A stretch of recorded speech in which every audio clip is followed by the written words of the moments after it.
ಓಂ ನಮೋ ಗುರುದೇವ ದತ್ತ. ನಮಸ್ತೆ ಸ್ನೇಹಿತರೆ, ನಾನು ನಿಮ್ಮ ಸುಧಾ ವೆಂಕಟಪ್ಪ, ಧ್ರುವತಾರೆ ಸ್ಟಾರ್ ಗೇಜಿಂಗ್ ನಿಂದ.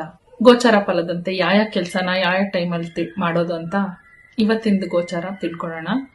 ಇವತ್ತು ಮಂಗಳವಾರ, ದಿನಾಂಕ 27/1/2026. ನಾನು ಹೇಳ್ತಾ ಇರೋ ಈ ಪ್ರತಿದಿನದ ಗೋಚಾರಗಳು ಅವತ್ತಿಗೆ ಮಾತ್ರ ಸೀಮಿತವಾಗಿರುತ್ತೆ. ಯಾವುದೇ ನೆಕ್ಸ್ಟ್ ಮಂಗಳವಾರಕ್ಕೆ ಇದನ್ನ ಮಾಡ್ಬೋದಾ ಆ ತರ ಎಲ್ಲ ಬಳಸ್ಕೊಳಕ್ ಹೋಗ್ಬೇಡಿ. ಇವತ್ತಿನ ಡೇಟ್ ಏನಿದೆಯೋ ಇವತ್ತಿನ ಡೇಟ್ಗೆ ಮಾತ್ರನೇ ನಾನು ಗೋಚಾರ ಹೇಳ್ತಾ ಇರೋದು. ಸೊ ಇವತ್ತು ಯಾವ ಕೆಲಸ ಮಾಡ್ಬೋದು, ಯಾವ ಟೈಮ್ಗೆ ಅಂತ ತಿಳ್ಕೊಳ್ಳೋಣ ಬನ್ನಿ. ಮೊದಲಿಗೆ 9:10ರಿಂದ 9:35 ನೀವು ಯಾವುದೇ ಸಮಸ್ಯೆ ಇರಲಿ, ಯಾವುದೇ ಸಮಸ್ಯೆ ನಿಮ್ಗೆ ತುಂಬಾ ದಿವಸದಿಂದ ಕಾಡ್ತಾ ಇದ್ರು, ಅದಕ್ಕೆ ಸೊಲ್ಯೂಷನ್ ತಗೋಬೇಕು, ಅದಕ್ಕೆ ಮಾತುಕತೆ ಆಡ್ಬೇಕು, ಯಾವುದೇ ಕೆಲಸ ಸಕ್ಸಸ್ ಆಗ್ಬೇಕು ಅಂದ್ರೆ 9:10ರಿಂದ 9:35 ಆ ಸಮಸ್ಯೆಗೆ ಪರಿಹಾರ ಹುಡುಕಿ ಖಂಡಿತ ಸಿಗುತ್ತೆ. ಎಲ್ಲಾ ಕೆಲಸಗಳು ಸಕ್ಸಸ್ ಆಗುತ್ತೆ.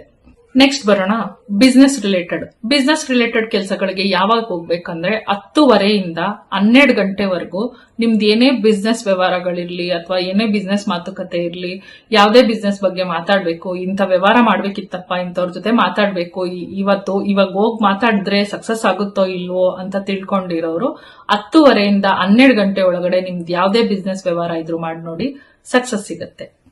ಒಂದ್ ವೇಳೆ ನೀವು ಯಾವ್ದಾದ್ರು ಕೆಲ್ಸಕ್ಕೆ ಹೋಗ್ಬೇಕು, ಆ ಕೆಲ್ಸ ಆಗ್ಬೇಕು ಅಂತ ಇದ್ರೆ, ಮಧ್ಯಾಹ್ನ ಹೋಗೋಂತ ಕೆಲ್ಸ ಇದ್ದು ನೀವು ಹೊರಡ್ಲೇಬೇಕು, ಮಾಡ್ಲೇಬೇಕು ಆ ಕೆಲ್ಸ ಅಂದ್ರೆ 12:10ರಿಂದ 12:40 ಏನಾದ್ರೂ ಕೆಲ್ಸ ಮಾಡ್ಬೇಕು, ಯಾವ್ದಾದ್ರು ಒಂದು ಹೊಸದಾಗಿ ಕೆಲ್ಸಕ್ಕೆ ಹೋಗ್ತಾ ಇದ್ದೀರಾ ಅಂದ್ರೆ ದುರ್ಗಾದೇವಿಗೆ ನಮಸ್ಕಾರ ಮಾಡಿ ಹೋಗೋದ್ರಿಂದ ನಿಮ್ ಕೆಲಸ ಕಾರ್ಯಗಳು ಸಕ್ಸಸ್ ಆಗುತ್ತೆ.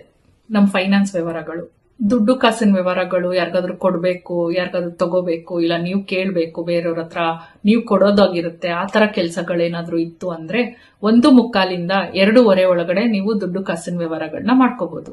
ಸಂಜೆ ಯಾವ್ದಾದ್ರು ಕೆಲಸ ಮಾಡಬೇಕು ಅನ್ನೋದಿದ್ರೆ, ಸಂಜೆ ಯಾವ್ದಾದ್ರು ಕೆಲಸ ಮಾಡ್ಬೇಕು, ಯಾವ್ದಾದ್ರು ಕೆಲ್ಸಕ್ಕೆ ಹೊರಡಬೇಕು ನಾವು ಅನ್ನೋದಿದ್ರೆ, ಒಳ್ಳೆ ಸಮಯ ಬಂದು 5:40ರಿಂದ 6:25 ನೀವು ಯಾವ್ದೇ ಕೆಲ್ಸಕ್ಕೆ ಹೊರಟ್ರು ಆ ಕೆಲಸಗಳು ಸಕ್ಸಸ್ ಆಗುತ್ತೆ. ಈ ಸಮಯಗಳನ್ನ ಉಪಯೋಗಿಸ್ಕೊಂಡು ನೋಡಿ, ಜೀವನದಲ್ಲಿ ಬದಲಾವಣೆ ಬರಕ್ ಸ್ಟಾರ್ಟ್ ಆಗುತ್ತೆ. ಅದೇ ರೀತಿ ನಿಮ್ಗೆ ಒಳ್ಳೇದಾಗ್ತಾ ಇದ್ರೆ ನನ್ನ ಚಾನಲ್ಗೆ ಒಂದು ಲೈಕ್ ಕೊಟ್ಟು ಶೇರ್ ಮಾಡೋದನ್ನ ಮರಿಬೇಡಿ. Thank you.